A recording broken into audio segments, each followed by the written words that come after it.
क्या सरवर कायनात सल्लल्लाहु अलैहि वसल्लम सिर्फ मुसलमानों के नबी हैं? क्या वो सिर्फ एक किसी मखसूस खित्ते के नबी हैं? जी नहीं। कुरान पाक में आप सल्लल्लाहु अलैहि वसल्लम को रहमतल लिल आलमीन कहा गया है, रहमतल लिल मुस्लिमीन नहीं कहा गया। तो आप सबके नबी हैं। इस हकीकत को गैर मुस्लिमों ने भी माना है। यही वजह है कि गैर मुस्लिमों ने कसीर तादाद में आप सल्लल्लाहु अलैहि वसल्लम की नातें लिखी हैं। हम जिक्र करेंगे एक किताब का, आप स्क्रीन पर देख रहे होंगे, किताब का नाम है बहर जमा बहर ज़बां, यानी हर ज़माने के लिए और हर ज़बान में आप सल्लल्लाहु अलैहि वसल्लम का जिक्र मौजूद है। तो ये जो किताब है नूर अहमद मीरठी साहब की तालीफ है। हमें उनसे मुलाकात का शरफ हासिल रहा है। निहायत मेहनती और अजीम मुहक्किक थे। डॉक्टर जमील जालवी ने उनकी तारीफ की है।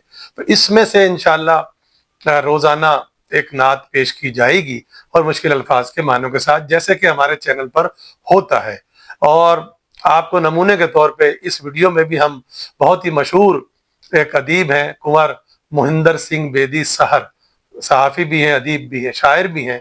उनका एक मशहूर शेर है कि इश्क हो जाए किसी से कोई चारा तो नहीं, इश्क हो जाए किसी से कोई चारा तो नहीं, सिर्फ मुस्लिम का मोहम्मद पे इजारा तो नहीं। इजारा मतलब हक।